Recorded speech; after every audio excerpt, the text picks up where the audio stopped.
What's up, guys?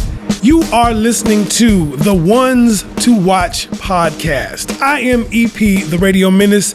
Welcome back. Today, I have a great interview for you guys with a great friend, an amazing guy, and an awesome musician, TLEE from Babybrutha. Yes, he's got a new project getting ready to drop and some shows coming up this fall. I can't wait. You know what you got to do. Please like and subscribe, and if you will, please share this video with your friends. It helps me out, it helps the artists out, and it helps me build this channel. Also, the Ones to Watch podcast is brought to you by Black Dot Radio. Log on to Black Dot Radio for 24 hours a day, 7 days a week, alternative music in color. Black Dot Radio is brought to you by Odyssey, the Odyssey app. Download the Odyssey app today and listen to Black Dot Radio 24 hours a day. We got news, podcasts, and a whole lot more. Odyssey, it's all here. All right, you guys, without further ado, here it is. It's the Ones to Watch podcast with TLEE from Babybrutha. Y'all check it out.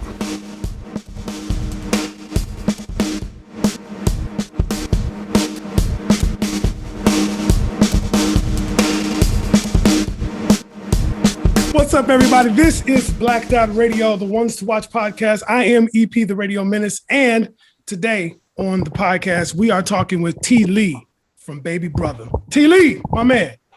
What up, Ed? What up, Black Dot? What's going on, man? Now, what is this you got? That's the light you bought? It's a LED, and I bought it. They came as a pair, so I'm using the one behind me right now. So this comes in handy, especially nowadays with everybody doing the Zoom and all that. Yeah. So this is very convenient for the type of things that we do in these. Well, that I've been doing. I'm trying to stay on top of my game and all of that type of stuff, man. But I be working so damn hard, man. I be tired. Well, I was going to ask you how do you like it? Because it helps you. Because you can still do your thing and not even really leave the house, True. But the setup for me is a little different. It's hard for me to do a live show like this. I have to tape it, cut it up, and then replay it, Right. But I'm steadily working on it. My thing is that I'm partially impaired when it comes to some computer stuff. You know what I mean? So, it's hard for me to figure some of this stuff out. Some of this program that I use is got a lot of coding and programming, and I don't really know a whole lot about that kind of stuff. So, you figure it out, man. I figure it out. I've been figuring it out. I've been working on it and doing different things. My buddy Cheesecake said he want to do like a little hip hop thing, and I'm like, cool, man. Let's do it, man. The more content, the better. So yeah, definitely, man. Wait, so when y'all trying to talk about doing that? Soon as possible, I guess. He's got to get a mic and the whole thing. I gotta set it up for him so he can have his own individual thing, Mm-hmm. So, man, Cheesecake do his thing, man. He that's my man Floyd. Everybody used to call him Cheesecake because he used to always have cheesecakes and whatnot. But my man Floyd, shout out to Floyd, Fly Out One. But he always played. I know Cheese. I met him, right? You met Floyd. I'm sure you met Floyd. That was your guy that was always in the studio with you. He may have came through once or twice. He probably came to more shows than anything else. Okay. You know what I'm saying? But me and him, we pretty much grew up together. We used to go to shows and all that kind of stuff, and we got hip to a lot of local music and stuff back in the day. Nice. We would go out, and that was like my concert going buddy for the longest time. It says like, dude, it's something going down. Let's go. Cool. Let's go. So we'd run, we go do it. But He's always stayed true to the hip hop thing. And for some reason, TLEE, I kind of lost touch with hip hop right around 2006. I can mark the year. That's going back a bit. It is going back a bit, but it was somewhere around there where I was just like, I don't know. I'm gone. I'm not like I'm gone. It's just like, I don't know. I can relate, man. I can relate. I mean, I try because I'm like, I don't want to be that dude, because my older brother, he's full in. Oh, they don't make music like they used to. I'm like, they don't. man, look, man, music it's gonna always be for young people. It's gonna change. It's gonna evolve, and we get older and we age out. But we can still find something, Yeah, but I feel you, though. I feel you. And that's kind of where I am with the whole of hip hop, or I guess it's always been a divide. There's always been hip hop and rap music. Yeah. There's always been black folks and ninjas. So you know what I'm saying? So there's always that divide. And for the longest time, it's like you can ride with both. You can, I can make it work. Yeah. But somewhere around there, it just didn't hold my attention anymore. But that's just not with hip hop either. A lot of other things that's true. They just don't hold my attention. I would told Cheesecake, I'm like, things just don't resonate with you the same way as they used to. Yeah. Like you said, when you're younger, you hear something, you hear that hot song, and it holds on to you and it never lets go. Yeah. And I don't know, like over the last 20 years, I mean, certain things, but overall, in general, things that's been way old are the ones that have still latched into me, I hear you. I think that must be something as we get older, man, because I'm the same way. I mean, I try to find, sometimes I'll make it a point to try to find some new hip hop or something. So I'm like, okay, I'm not being that dude, but okay, let me see. Or if like my kid or somebody tell me about something. But to your point, right? We also like I'm just going back listening to folks that it's like the Jackson 5. Like I'm always everybody, if you black, you grew up liking the Jackson 5. Oh yeah. But I've got a couple of the albums that I bought from the used record shops and whatnot. So I'm like, well, let me go back and just dig into each one of these individual albums. And then you find like these gems and whatnot, that's what I've been on lately, going back to some of the legacy guys. And like, well, man, I never listened to like a full, like it's a couple of Ohio Players. Yep. I didn't listen to the entire album. So yeah, I feel you on that. And that brings me to something that I plan on doing in the future. And I'm calling it the revisit. It's exactly what you're talking about. Is you go back to an album or something that you didn't really give that much of a play. You may have played the hits, right? But then you go back and you kind of do a deep dive on it. Nice. So like, I was riding my bike one day or whatever, and I came home and I had runner's high. You know how you have a runner's high? I had a runner's high, and I'm sitting there and I'm going through like not Facebook, YouTube, and I'm hearing stuff from artists that I'm like, wait a minute, do I have this? You know what I'm saying? It's like, do I have this? And I said to myself, I have this. Nice. Why don't I know this? You know what I'm saying? Yep. It's like, so I kind of got mad at myself. I was like, angry. Yep, you get angry. Like, what? And this is old. This is like 10 years old. It's like, why did I know this? Because you know what it is? Another thing is when you start following an artist or whatever, you kind of like them, and they get into their 5th, 6th album or something like that. She's like, you know what? They didn't change their style. Yeah. I don't like it as much. You know what I'm saying? And then 10 years later, you hear something from this album, their 6th or 5th album. You like, that's hot as hell. Yeah. What is that? What is that from? Wait, I have that? And I haven't listened to it? You know what I'm saying? So it's like you got to go back. You got to go back and do a deep dive on something that you may have forgot about, And that's something I want to do in the near future. Definitely do that. I mean, that would be hot. Yeah, because I think a lot of folks like it's what you just said, right? You're like, wait a minute, I have that. Why don't I know this? Yeah, why don't I know this? Right? It's a lot of stuff like that, man. But and at the same time, going back to things not resonating with you as much, but I'm trying to stay as best I can to stay hip to what's new. There's a lot of newer artists that's out, that's putting stuff out, and they gotta, you gotta give them love, because or else where does this all go?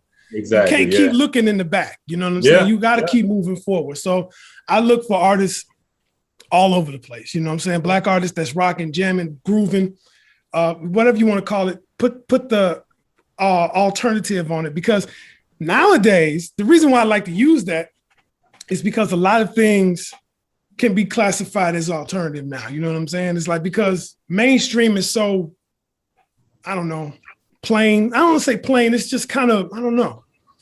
Yeah, I know what you mean. It's different. Yeah, it's what I was listening to. Questlove did an interview with Donnie Simpson. Remember Donnie Simpson from Video? Yeah, it was Video Soul.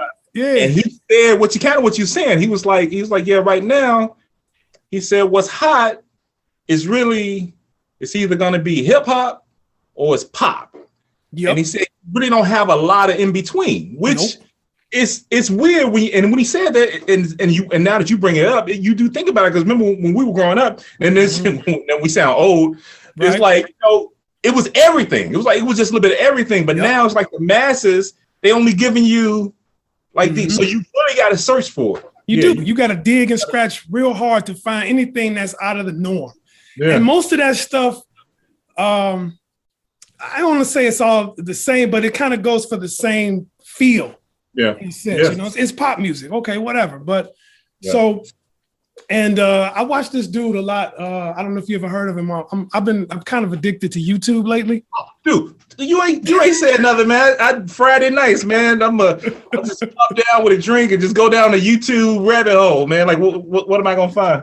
But I watched this dude named Rick Beato. You ever heard of Rick Beato? I'm gonna make a note. He's awesome. He's Rick Beato. Shout out to Rick Beato, but he breaks stuff down. He's like he's a theory like master. He's a jazz guy, but he's also a producer and stuff like that. So what he does is he takes new songs and old songs and breaks them down like to theory. Like here, this song starts out in A major sus4. You know what I'm saying? I'm like, you know, I'm sitting there listening to him like, you know what I'm saying? But the thing about him that I like is that he never really disses anybody. He gives his opinion, but he never says, "Oh, that sucks." He'll be like, "That's hard on the ears." He always, if he disses it, he disses it from a technical perspective. You know what I'm saying? But all that to say is that he's given me an appreciation for all of it. You know what I'm saying? Just because the way he could break it down, like, oh, this song that I would think sucks. He's like, oh, this is an A sus4. It's got this 4-5-6 method, blah, blah, blah. And I'm like, oh, you know what I'm saying? Yeah. For him to be able to break it down like that, it makes you say, maybe I don't like that, but I can still appreciate how it's crafted. You know? I'm gonna check him out. Check him out. He's gonna blow your mind. He's got, just check him out. Anyway, shout out to Rick Beato. All right. And congratulations to you, right, man? Real quick, you posted some on Facebook. I mean, you've like expanded, right? Your reach with your radio show, right? I'm on Odyssey now. You know, I got I guess you could say I've expanded. I mean, people can find it a lot easier. All you gotta do is download the Odyssey app and take it anywhere you want to go. Nice. So I still have to promote it and get it out there and market it to wherever, you know. But man, so congratulations, you know, baby steps, you know. Hey, you doing your thing, man. I mean, I'm trying to, man. You've been consistent. You've been consistent. Yeah. And that was the thing, you know how many times I'd be like, man, I don't want to do this no more. I'm tired. Nobody's listening. Nobody cares. But, you know, I had a conversation with my niece one time. Like, I'm always trying to find something new to do something different or whatever. And I'm like, I want to quit this and do something else. But I'm like, you know what? You got to stick to it. You know, why start over and you come this far? Yeah, you know? Dude. Now I've had some setbacks, of course, with COVID-19 and a whole lot of other things. Me leaving Q4, which was, you know, whatever. Whatever. You know what I'm saying? I had to move on. Yeah. No bad love there. Just, you know, it is what it is. You know, I was having a tough time in 2019. I had to, you know, shift gears a little bit, but I was already set up to do this.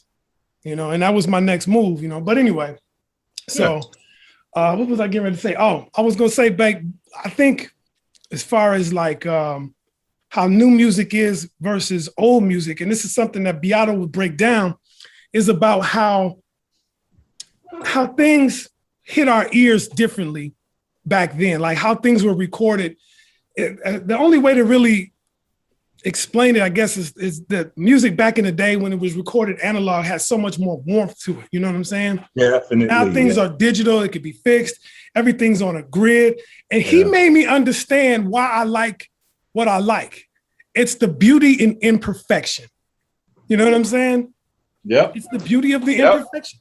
And that's when he breaks down all these old songs and he's like, if you really want to get technical, well, they're out of time here. he hit a wrong note there, whatever, but it doesn't matter because it's all about the feel. You know what I'm saying? Yeah. It's all feel. Now, I think today technology has done good and bad. By making things perfect, it doesn't sound as good.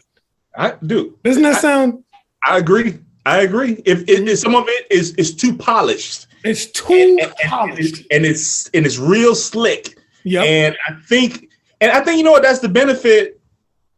I mean, unless you're like a 20-something and you just kind of dove into your parents' music or your uncles and aunts' music, we had a benefit of our ears we were already trained to hear that warmth and those imperfections. And then when we come around to a lot of what's going on now that's really polished, we hear it. It's like, something about it don't sound right. And it's perfect. That's the thing. It's perfect. Yeah, especially with and nothing wrong with the drum machine. Nothing wrong with drum machines. But if you're like just oversaturated with those beats, those perfect percussive beats. Right. It's different from listening to the rawness of the 70s and the 80s. And it's like he could sit down and break down like old James Brown stuff. And it's like, you think all of that stuff is exactly on point, is exactly on meter? No, because it was a feel. There was syncopation and feel. You know what I'm saying? Things moved a little bit. You know what I'm saying? It was a little early here, but a little late there. But it didn't matter because it all sounded awesome. It sounded organic. You know what I'm saying? Yeah. And some of that is lost in today's popular music. You know what I'm saying? I have to emphasize the popular part of it because, it's fun to hear that. I forget what song I was listening to recently. From the song from the 70s, and you can hear it like a song would have verse, chorus, bridge, whatever. I forget the song, but it was a song from the 70s where you could tell that I think it was a James Brown song too, where he says something, but it doesn't quite fit, but they kept it. And then you think, well, man, he's like, did they mess up? But then you think about it, back this is before Pro Tools and Logic, so. They had to spend money on those tapes. Like, that's fine. We're gonna leave it. You couldn't go back. Well, I guess you could, but you couldn't go back in and isolate that one little phrase he said and take it out and put in what you wanted him to say. You know what I'm saying? It wasn't that easy. So sometimes it's like, if that sounded good, if it wasn't perfect, you went with it because it sounded good, it felt good, it was in the moment, it was organic, and it worked. You know what I'm saying? And he talks about that kind of stuff a lot too, but that's where I'm at. You know what I'm saying? I like that old school organic feel, that funky, sweaty, you know what I'm saying? We got it, we get it right, whatever. If it's not perfect though, that's cool, Oh man, dude, that's why I'm a George Clinton disciple. Man, that's why I love that dude. Because you always be like, all right, just figure out what key we in and we just gonna roll with it. And just roll. But I don't know. You know what I was thinking about the other day, and I'm like, who's the big groups, the big black groups that people would go see today? Now, don't tell me nobody 20, 30 years ago. I'm like, who's hot now? And don't tell me a rapper. Okay, man. What group? What band? A group, dude. A black group. Okay, so can they be? They can't be jazz, I guess. Okay, I'll give you that because the pool is so shallow. I'll give you jazz. Who you want to say? The only band I can think of. I mean, they're not all black. I mean, they got a little bit of everybody, but Snarky Puppy. That's the only band I can think of right now. But even they're kind of old. I mean, they've been around for a little bit. So, I can't think of anybody, to be honest with you. That's what I'm saying. I'm like, even if you look at some of like what they're doing with Afro punk and stuff like that, what big bands are they going to pull out this year? Yeah. You know what I'm saying? You're going to say Bad Brains, you're going to say Living Color, TV on the Radio, those kind of groups or something Fishbone. like that. Fishbone. But see, those are bands from 30, almost 40 years ago. You know what I'm saying? Yeah. But there's still the benchmark when it comes to black punk, alternative, whatever, rock music, So I'm like, who over the last 20 years has emerged as the big group? Yeah, that's an awesome question, man. Because I mean, which is sad. Actually, we're trying to search for some names, that we just can't automatically go, oh, there's this person. It's a million and one that I can tell you that I can't wait to go see. You know what I'm saying? But they not on a big scale. They still on a smaller scale. Yeah. But all that to say is like, it's always been the big groups come through and help push up the smaller groups. You know what I'm saying? When I don't know, just for like the Rolling Stones may come through and they might take a band and they open for them, and that just kind of blows them up, take them on tour.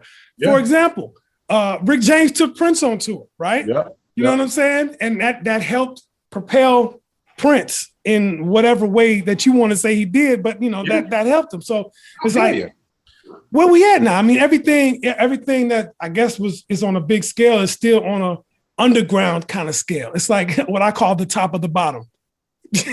You know what I mean? Not to say that people, but you know what I'm saying? It's before you have to be underground before you can break mainstream. So you know what I'm saying? If you consider this to be the bottom and you get real popular on the underground, then you are at the top of the bottom. You're at the top of the bottom. No, that makes sense. So I don't know, but there's a lot of bands that's right around the top of the bottom. You know what I'm saying? And it's like they could break at any time, but it's like what really breaks? How do you really break these days? It's interesting that you brought that up. You know what? Like right now, what I've noticed is that breaks artists because the music industry has made a whole shift. 80s and the 90s, the artists that were like established at that point, remember they used to look down on if you were an artist and you let corporate entities like Coca-Cola and Levi use your music in a commercial. They used to frown on it, like, oh man, you selling out. But now that's really a lot of how a lot of these, like you said, the top of the bottom, a lot of those guys get some recognition. If you can get your song in a commercial, you can get it in a TV show because that's like really the best way to go. I mean, I'm thinking about a couple of acts I know that broke like that. Remember Alabama Shakes? Everybody knew Alabama Shakes from that first album, and the album did okay. But then when they came on that second one, the one that Sound and Color. Man, dude, that's a great album. When I heard that song on that Apple commercial, and I was like, dude, who is that? I got my Shazam on my phone. I'm like, that's Alabama Shakes. Went on YouTube, sat there, me and my wife, we sat there and we watched like I think they did like a studio session or something, and they did like about 5 songs from that album. I was like, I'm buying this. Yeah. Shout out to Brittany Howard, though. How talented is she, right? Dude, man, okay. She's an example of a band or a group or a person that's in the mainstream. You know what I'm saying? I guess you could consider her to be kind of somewhat big, I guess. You know what I'm saying? If she came to town, she's gonna sell out. Exactly. Yeah. I think when she came on tour, oh my God, I want to say it was sometime in 2019 because I missed it and I was really pissed. But I think she sold out like the Riviera or something like that. You know what I mean? And it was an amazing show, I heard. Yeah, I hate I missed that.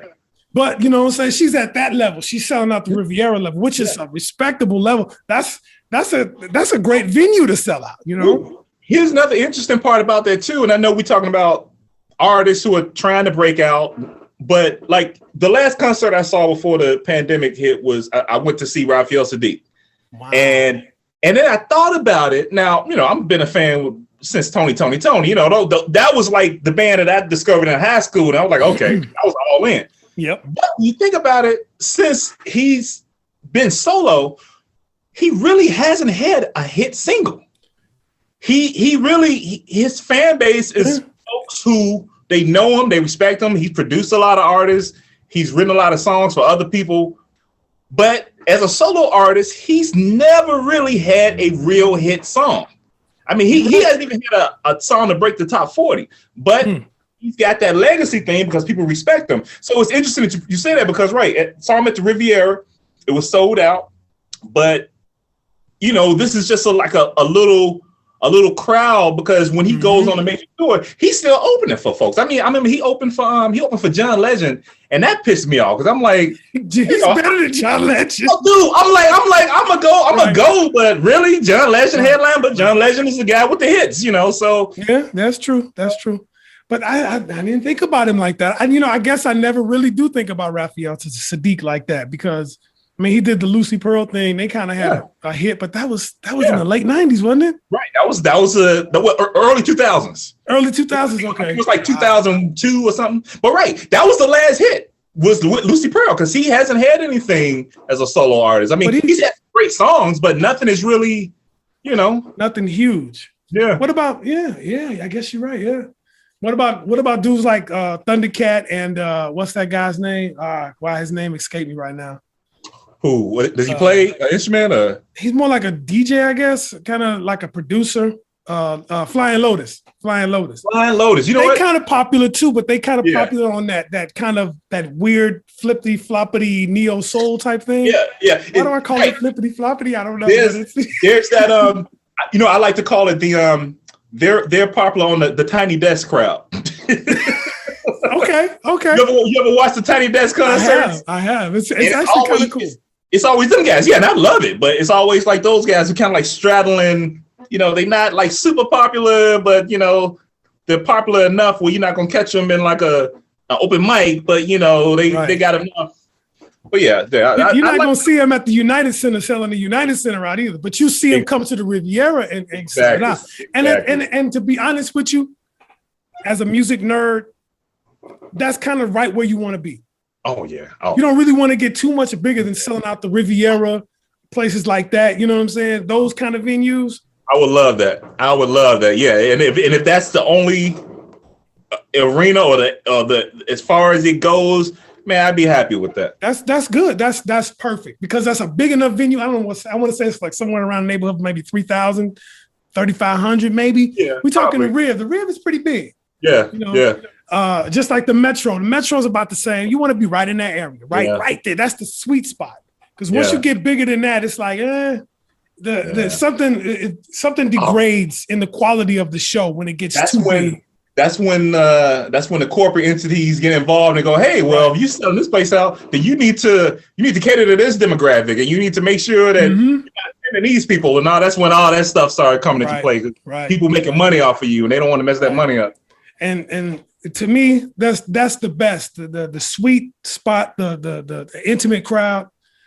I've seen Prince. I want to say 12 or 13 times, and my favorite show was he did. I want to call it a one-off, but he did. When he was touring for the Rainbow Children, he played the Chicago Theater. At Chicago Theater, I was there. You was there? Yeah, amazing show, was it not? Yep, dude. Amazing. And I was mad at the people that was pissed that he wasn't doing Let's Go Crazy. I'm like, man, please.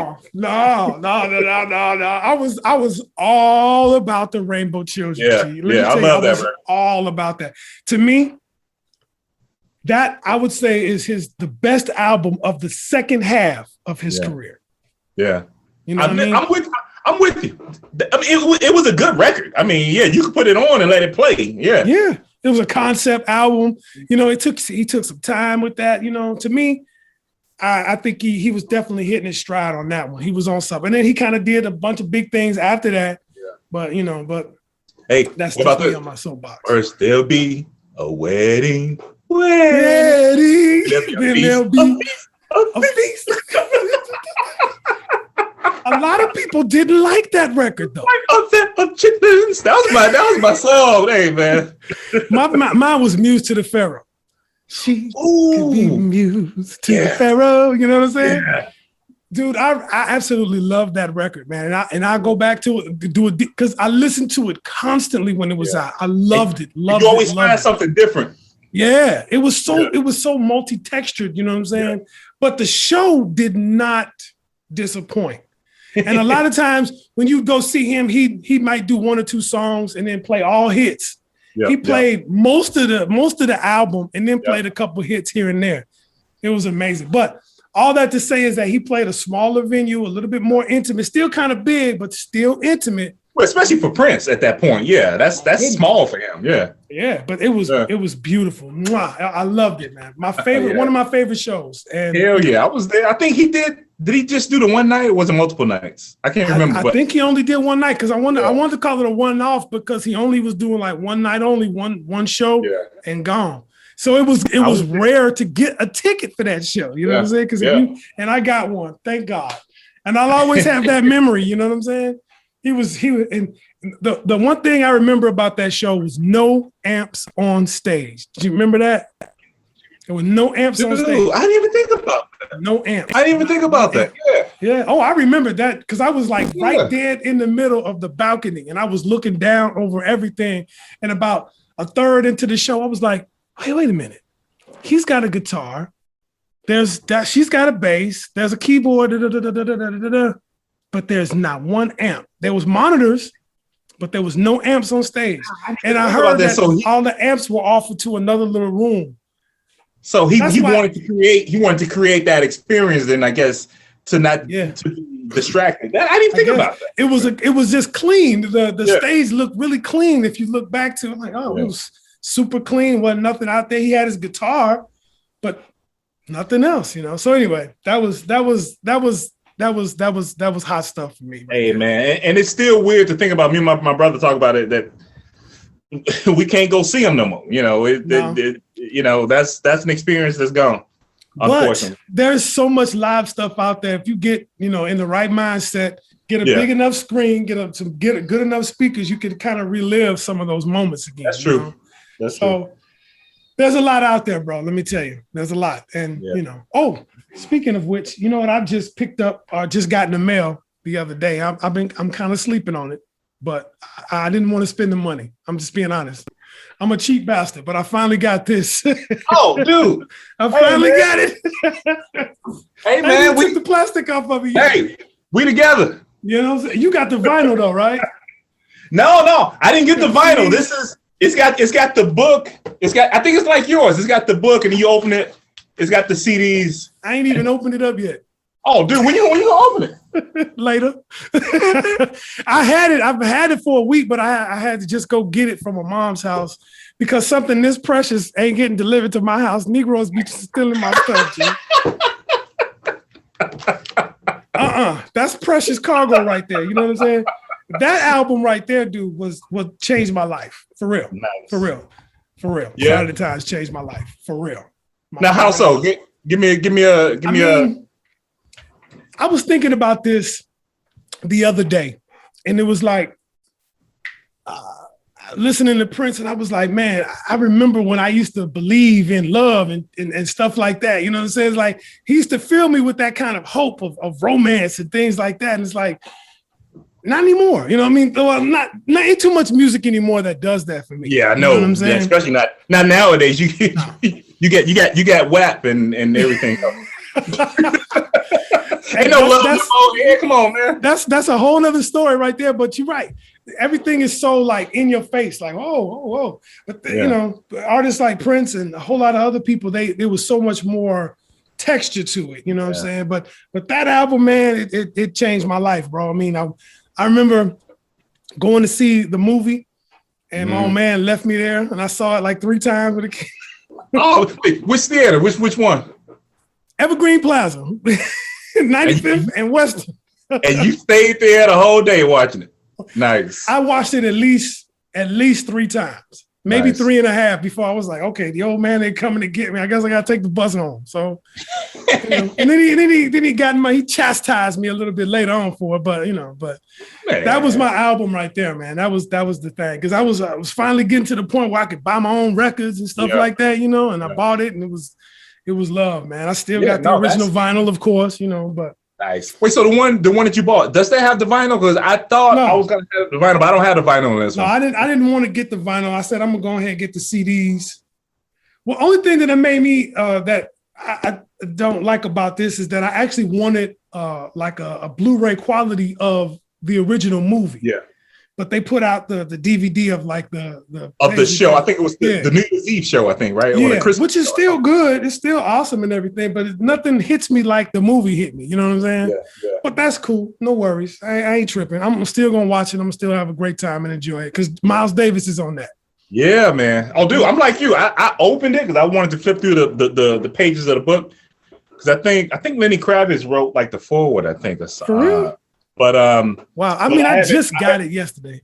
Yeah, I'll do. Yeah, you're gonna love it. I gotta watch the concert too. I'm with you in that.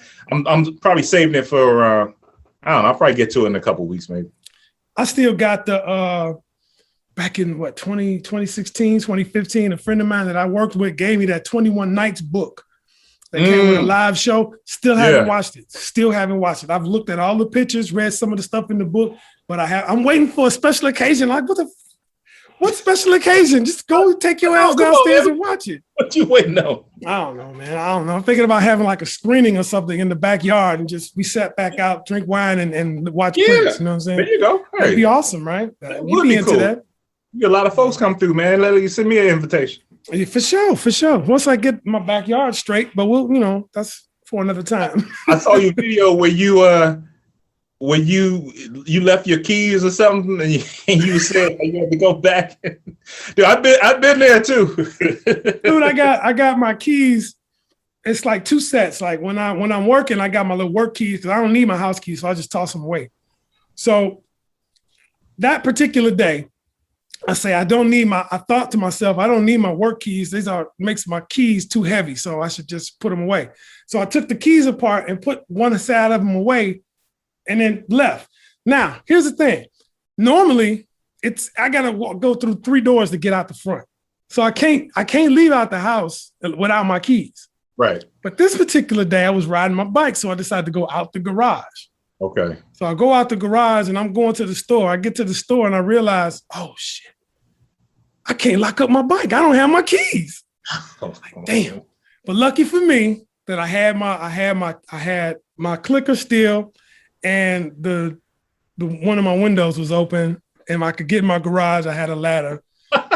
So it all worked out. And then I went up the street and got a bag of free food from the church. So.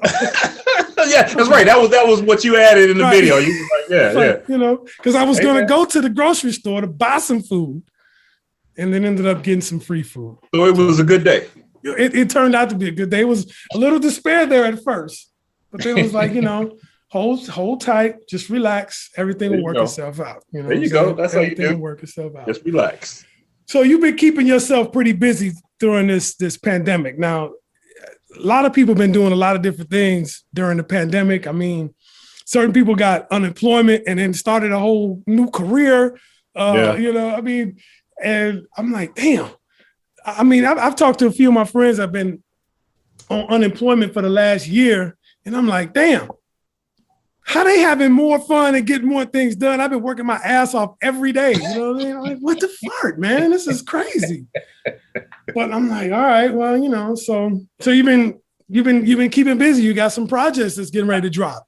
Keeping busy, man. The pandemic. I'll put it this way. So you know Keith King. Oh drummer. Yeah. About 2 years ago, 2019. Probably 2019, right before the pandemic hit in 2020. So yeah, it was 2019. March 2020. Yep. And I was, I had a new gig that I wasn't happy about, and there was other things going on. You know how life is, and family things, and just not in the right headspace. So long story short, Keith King was like, "Well, hey man," he was like, "Well, do you have some songs that you want to get recorded or whatever?" I was like, "Yeah, I always got something I want to record." He's like, "Well, let's just lay let's lay the drum. I'll lay the drums down. You play the bass, and let's just knock it out." Because I had yet to really have Keith on any of the projects. Okay. I played drums on 2 songs on one of the projects, and then I was still, how you trying to find your sound. So I was like, "All right, cool. Let's do it." So long story short, dude, every Saturday, Keith came through. Like right now, I'm sitting in the attic, and this is like this is Babybrutha Studios. I try to call it. And I took there was a closet that my wife was trying to take over and put her clothes in. I was like, "No, that's mine. You that's the booth. You got everything else. That's mine." So I put the drum kits in the closet. Okay.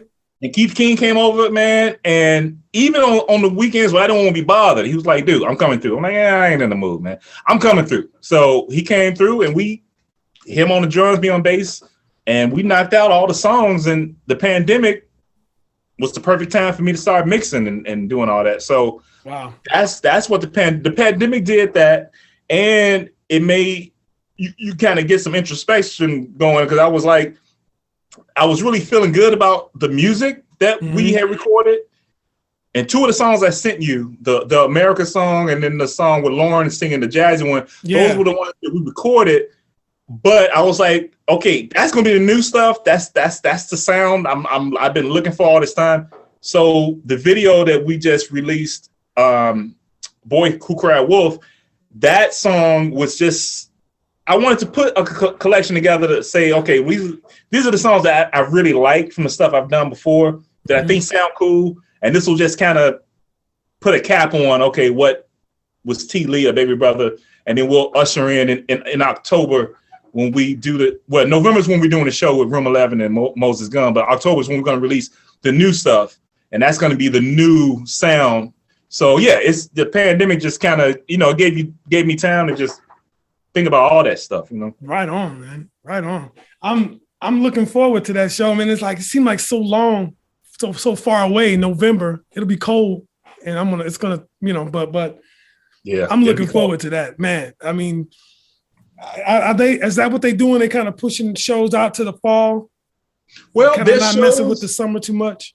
No, I mean, if you can get, it's still kind of, I'm like Alex in the band. He had some venue in Des Plaines about a couple months ago. They was looking, it was like, hey, if you guys want to do something, and he presented it. And at that time, it's still, people didn't feel as confident as they do now about the pandemic almost being over. I mean, I got this new variant or whatever, but at that time it was still kind of, so I was like, I don't even know, man. I don't even know if we do it when people come out. So, there are places now that, you can definitely perform now if you want to, but I do like that November is when Stead and the Room 11, they're celebrating like an anniversary of when they released their first album. So 11/11/11. Yep, exactly. So the year anniversary. So I thought, this is perfect. If something happens, I think what I want to do, and I think what we'll probably end up doing is kind of what you're doing. I bought some cameras, and I want to do just us playing, up in my attic, man. And then we'll stream it or we'll post it, and then that'll lead into the show at the Cubby Bear. And then once 2022 hits, we'll see how it goes as far as like getting some more live gigs. But yeah, it's just been weird with the live shows and whatnot. I know. That's why I decided that I'm probably waiting until 2022 to try to do something. I was, man. Anyway, we had it set up where we were supposed to be doing some different things, and I wanted to be traveling around, going to different shows all last year and stuff like that. But that all got mixed. So now I'm kind of like behind because I'm like, some of those things that I wanted to do, I was like, I didn't even really worry about it. I got this old piece of junk car, I can't run no place, and it's just nuts. But that's beside the point. So 2022 is going to be the year to, try to do another family reunion, It should be, yeah. I mean, because I get it. Yeah. Plus, I don't want to spend no money. I have become the cheapest son of a bee. Oh, dude, it's been great for that. I mean, but not spending money. I still find a way to spend money on things that I don't need to spend money on, but that's okay, But hey, I'm a miser, boy. Let me tell you. Yeah, there you go. I need to get me one. I spend money on those lights. I'm gonna get me some lights and some better mics and a new mixing console. I got things I need to spend money on. That's for sure, But I'm a miser. I'm a cheap, Hey man, it's called being frugal. There you go. That's all that is, just being frugal. Frugal, yeah. All right, So is it like the original lineups? I mean, I know I don't know what he's got. He's got this Vivian James thing going on now, but is he getting back the original lineup? Because I know he put together the original lineup. Oh, nice. The original lineup. I mean, as far as I know, it should be. Yeah. I know Allegra Dolores they're gonna be involved, and obviously Frankie. It's gonna be the original lineup. Everybody's got these different little side projects or whatever. So he's been doing stuff with Goose Wayne. I don't know what's going on with JD's Revenge right now, but they still, I don't know, they're still in the mix some kind of way. But then then Said has always got these other projects. He's had the Pulpit Players. Now he's got Vivian James. I'm like, I thought Vivian James was an actual person. Like, oh, he's me too. Me too. When I talked to him, I was like, okay, man, who is it? I'm digging it, but help me out. And he explained it to me. Oh, okay. That's the name of the group, right? Or that's the name of his new concept or whatever. Alter ego kind of thing. Because I think Vivian was his mother's name. Oh, so he's honoring her, and then so I guess it's like the alter ego. So well, I mean everybody doing their thing. I mean, because Keith is playing drums and they're performing Saturday. I told him I'm gonna try to check them out. I'm gonna be there. Alpina Noise, yeah. And I like what they're doing. Mm-hmm. They've all been on the show. You know, I've interviewed them. Will was probably one of my last interviews that I did at Q4. You know, so. But, so I'm going to be there in full effect because I've been wanting to see them. I've been, I've been craving to see a show for the longest. So I can't wait. I'll probably see you there. I'll probably see you cherry, so it's been a minute, man. So I'm going to go out. I'm going to bring the recorder out. I'm going to get people to talk with me and do some drops, take some pictures, whatever, man. It's just been so long. It's been since crazy. I've been out. I think the last show I went to, the last concert show, whatever you want to call it, was a local show, and I think I saw the Circle View. I want to say at a promontory. No. This was like the end of 2019, and it was like at the Elbow Room. I wasn't at that one. Okay, no, because they were the last one of the last groups to play at the Elbow Room because the Elbow Room is no more. Right, that's right. Yeah. But so it's been a minute. It's been a minute, and I'm ready to get out and have my. See you up there. I'm gonna come up there and support. Yeah, man, because it's that time, man. It is really that time to get out, man. And it was been some other shows that I've been wanting to get to, but I'm like, man, I got to take the bus. I got to ride my bike. I'm like, I don't know, man, but that's just me being lazy, But I got to get back out there, man, and because that's like my favorite thing to do, man, is get out there and go see shows, man. Yeah. I miss y'all, man. I miss getting out there, and seeing shows. It's as long as you don't get shot, man, you all good. Oh Lord, don't get me started. the violence in the city is out of control, man. It just seems like it never stops. Even during the pandemic, mugs was finding a way to kill each other. You know what I'm saying? Like breathing on each other ain't enough. You got to go out there and actually shoot somebody. Exactly, man. Man. What's wrong with folks, man? Is it the music? It's easy to say that, but it's easy to say that, and I always go against that. It's just you got some knuckleheads running around, man. I mean, it's just. I think the pandemic showed a lot, especially with this country and the way this country likes to protest. That I get it. I enjoy the freedoms that we have, but let's be real that there's a lot that's wrong. There's a lot that's flawed and a lot that we need to fix.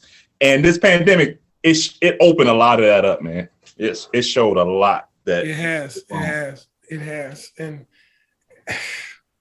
if for some reason now there seems like there's like a battle of the sexes. I'm like a war between the sexes and stuff like that. Women are tripping, men are tripping.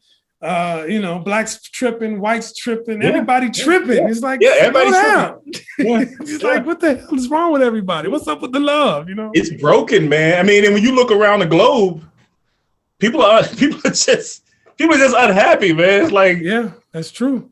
It's there's a lot of it going on. I mean, I think a lot of folks have. I don't know. I've come to terms or found out what's going on in their life during this pandemic, being locked up. You know what I'm saying? Yeah. For me, unfortunately, and how sad that may sound, it hasn't really changed much for me at all because I'm always by myself. I'm always alone. I ain't had nobody before. I ain't got nobody after. You know what I'm saying? So, there ain't much change, which is still kind of sad in a sense, but it's like, well, it is what it is. You know what I'm saying? well, you good. I guess I'm good. That's why I can be so cheap. I ain't bad you nothing. You know what I'm saying? But you said it right there. Some folks were locked up, couldn't go nowhere, and they're like, "Why am I with this person?" Exactly. And See, a relationship is different when everybody goes to work. We gone for 10, 12 hours a day, and then we come home. Hey, you need that separation and go to sleep. You need that separation. Yeah, you stuck with somebody for all day, every day for a year. Turn into a prison real quick, Oh man. So I'm glad, everybody who's out there in relationships got a good relationship and they keeping it together. It definitely proved whether or not your relationship was strong or not. So well, if you're still married after a pandemic, I guess you're still strong. But you got a place to go, your little respite up there in the attic where you could go and do baby brother. Oh yeah, I just go and hide, man. I'm like, just leave me alone. There you go. When I come home, I don't be nothing but tired. So I just go sit somewhere and be like, man, I don't want to do this no more, man. I'm tired and body beat up, I wish I could just be doing this stuff full time. I got to figure out a way to do that. That's the dream. But you know what it is though, Ed? It's like, because that's the ultimate goal. But what you do and what I do, we would do it regardless, Because like you said, you keep thinking, I want to keep doing it. Yeah. Because I've had those conversations with myself too, but it's like, then you go, you just get that spark and you gonna do it because it's therapeutic, it keeps us sane, I think, Yeah, you're right. I think I will say some of these knuckleheads run around shooting. Maybe if they had something to do, maybe they wouldn't be running around so quick to pull the trigger. If they had something to do, man. Something creative, saying a real outlet to put their stuff in. But the thing is that most of their outlets, when it comes to music, is they continue to perpetuate that same crap. Yeah. And that brings me back to, is it the music? Well, maybe, but it's the culture. It's the culture now. Everybody is rewarded for the bad things they do, or they get attention for it. Well, which is crazy. Yeah, no, I hear you on that. Yeah, because it does appear that you're rewarded for the craziness and the stuff that you and the consequences don't exist. It's not really. Not to them, they don't. Going to jail, so what? Right. Dying, no big deal. But I've said this to people before. But attention is the new currency. So in the age of social media, if you can get a blurb or you can be viral for a minute, dopamine like crazy. You know what I'm saying? Yeah. Dude, you hit it. Yeah, that's a great way to phrase it. Yeah. Attention, man. Look at all these IG models and all of this stuff that people do with OnlyFans. Come on, fam. You know what I mean? That's all about attention. You know what I mean? I will say this with OnlyFans, they are getting paid. So I ain't gonna mess with nobody. Mess with nobody else. But OnlyFans is supposed to be like exclusive content though for like content creators or musicians or whatever. You're supposed to for example, you go on there and do a live stream, people pay you for it. That's what that's supposed to be for. Right, if you want to teach a class or something like that, you want to do some Skillshare type situations or whatever, what I mean? That's what that's supposed to be for.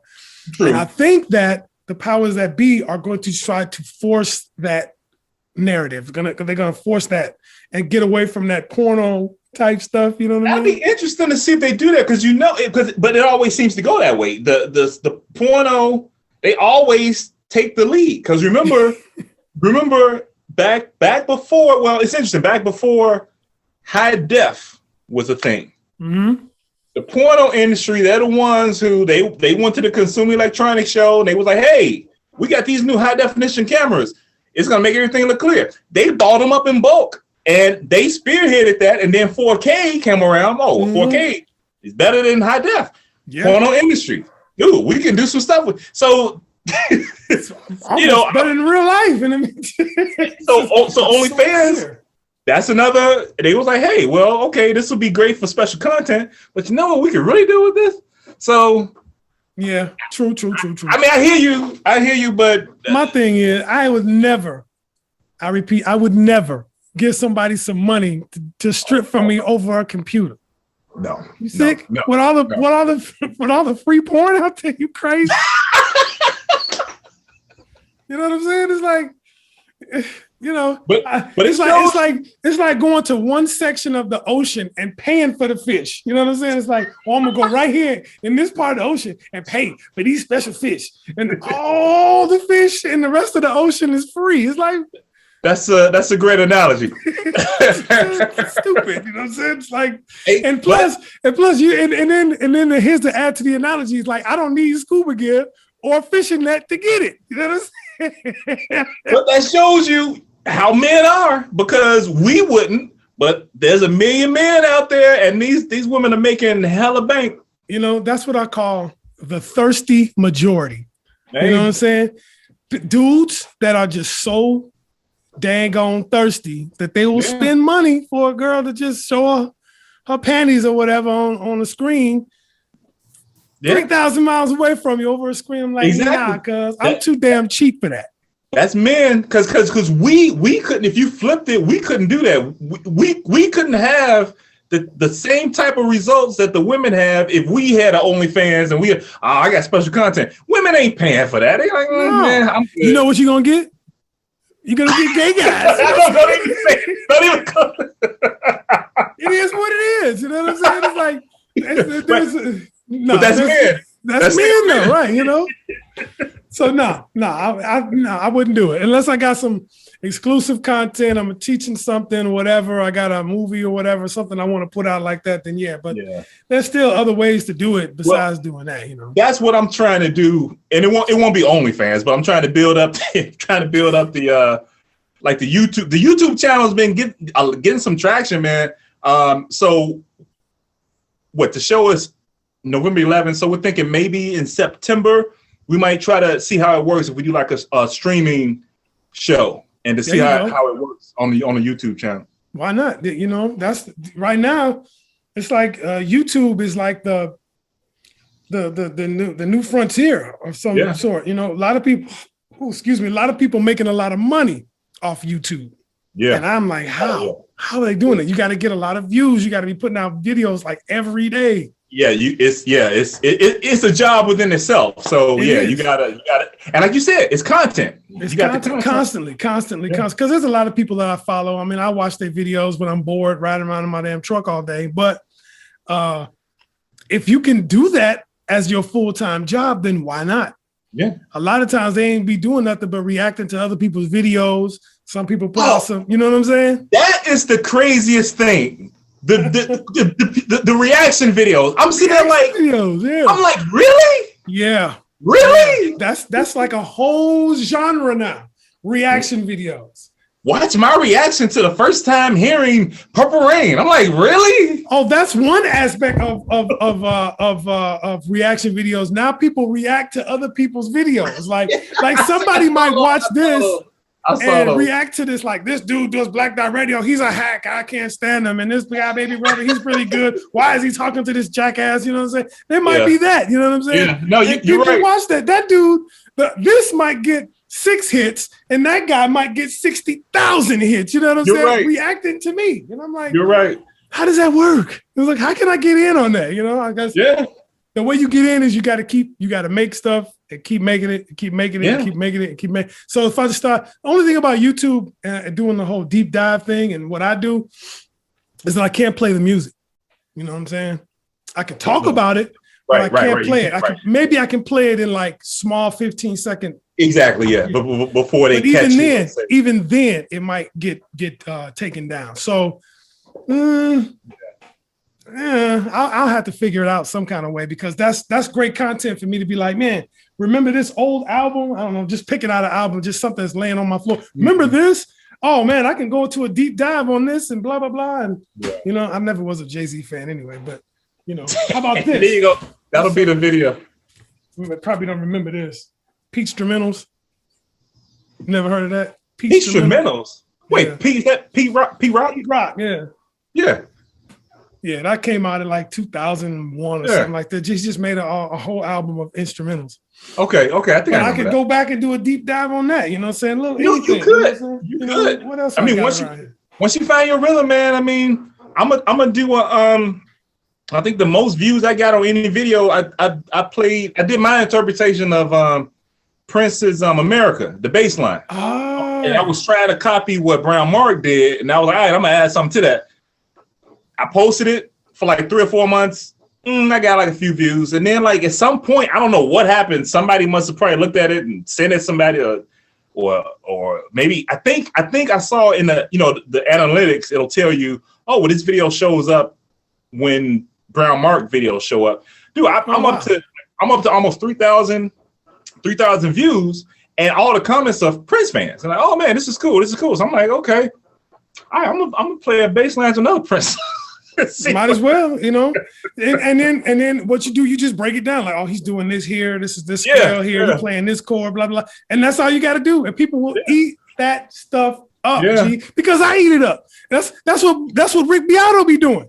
He's like, oh, this is the guitar part. He might just be like, here's this song, and he listen to it, be like, okay, that's A sus3, blah blah blah, going to a G minor 4, whatever, and I'm like, wow. But because I don't break stuff down like that. Maybe because I'm tone deaf, but that's beside the point. But you could do that.